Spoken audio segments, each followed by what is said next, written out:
Assalamualaikum warahmatullahi wabarakatuh dan salam sejahtera. Hai, nama saya Nurul Amira binti Abdul Aziz dan nombor matrix 22006061.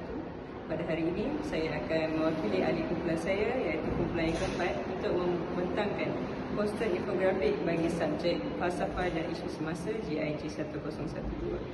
Baik, poster infografik kami bertemakan hak asasi manusia dan topik yang diberikan kepada kami ialah hak berhimpun dan bersuara. Terima kasih.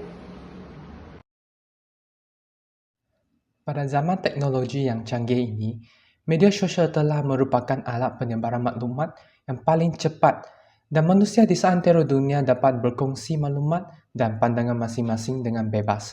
Dengan itu, fikiran yang lebih maju dan canggih seperti budaya barat yang mementingkan hak manusia telah disebarkan dan telah menjadi topik yang sangat hangat pada ketika ini.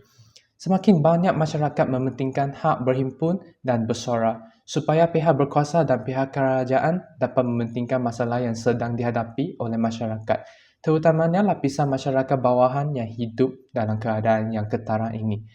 Namun begitu, juga adanya masyarakat yang menyalahgunakan hak berhimpun dan hak bersuara untuk kepentingan diri sendiri sehingga menyebabkan situasi yang teruk dan kompleks.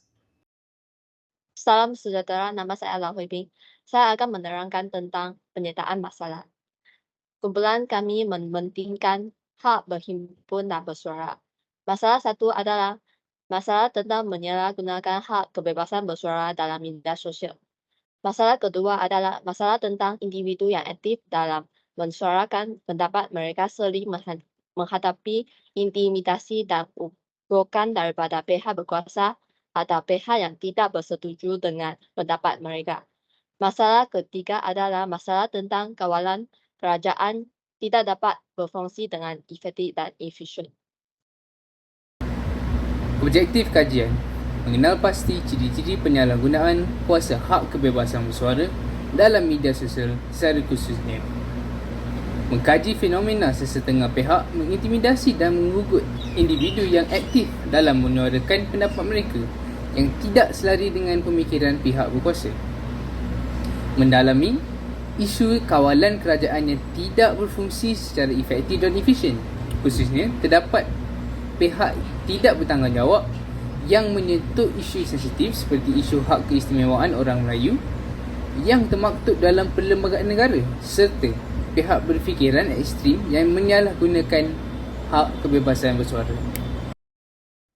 Marilah kita sambung dengan metodologi kajian. Metodologi bermaksud sistem yang merangkumi kaedah dan prinsip yang digunakan dalam sesuatu kegiatan atau disiplin. Dengan kata yang lain, metodologi juga bermaksud ilmu tentang metode atau disiplin yang digunakan semasa melakukan kajian untuk mencapai tujuan tertentu atau kaedah dan teknik mereka bentuk, mengumpul dan menganalisis data supaya dapat menghasilkan bukti yang boleh menyokong sesuatu kajian. Untuk pengetahuan anda, kajian ini menggunakan cara pengumpulan data kualitatif supaya dapat menghasilkan bukti yang menyokong sesuatu kajian. Salam sejahtera, nama saya Mary Kong Sifong. Saya akan membincang tentang pengumpulan data kualitatif. Terdapat dua kaedah iaitu kaedah artikel dan kaedah sumber internet. Kaedah artikel merujuk kepada bahan-bahan bertulis dan bercetak untuk memperoleh pelbagai maklumat tentang isu kajian seperti hak kebebasan bersuara masyarakat dalam media sosial yang diterbitkan dalam laporan akhbar. Yang kedua, kaedah sumber internet. Menggunakan sumber internet bagi mendapatkan maklumat mengenai kajian yang dijalankan. Kedua, melayari laman web untuk mendapatkan data. Yang terakhir, menjimatkan masa pengkaji. Falsafah utilitarianism menjelaskan bahawa hak asasi manusia harus dipertimbangkan dalam konteks kesejahteraan sosial dan kebaikan umum dan diukur berdasarkan manfaat yang diberikan kepada masyarakat. Dalam konteks isu Sancto Copitiam, falsafah ini boleh digunakan untuk menilai kesan tindakan yang diambil ke atas kebahagiaan seluruh masyarakat yang terlibat, di mana falsafah utilitarianism mencadangkan tindakan yang diambil harus menghasilkan keseluruhan kebahagiaan yang paling banyak bagi masyarakat. Oleh itu, Individu yang aktif dalam menyuarakan pendapat mereka perlu mempertimbangkan kesan dari tindakan mereka terhadap kesejahteraan pemilik kedai kopi, pelanggan dan masyarakat setempat secara umum. Sebagai pengguna internet, kita harus bertanggungjawab atas tindakan kita dan mempertimbangkan kesan dari tindakan kita terhadap orang lain. Falsafah seterusnya ialah universalisme. Konsep berasaskan prinsip bahawa semua orang dilahirkan sama dan mempunyai hak yang sama. Mesti terpakai kepada semua orang tanpa pilih buluh dan tanpa mengira budaya, agama atau kepercayaan individu. Konsep ini menyokong idea bahawa nilai moral tertentu digunakan secara universal, menyokong kewujudan standard moral yang objektif dan setiap orang mempunyai hak untuk mendapat layanan yang sama rata. Di sini terdapat dua contoh. Pertama adalah keadilan.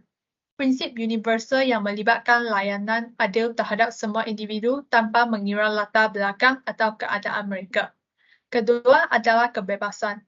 Konsep sejagat yang merujuk kepada keupayaan individu untuk bertindak mengikut kehendak mereka sendiri dan melaksanakan hak mereka tanpa gangguan.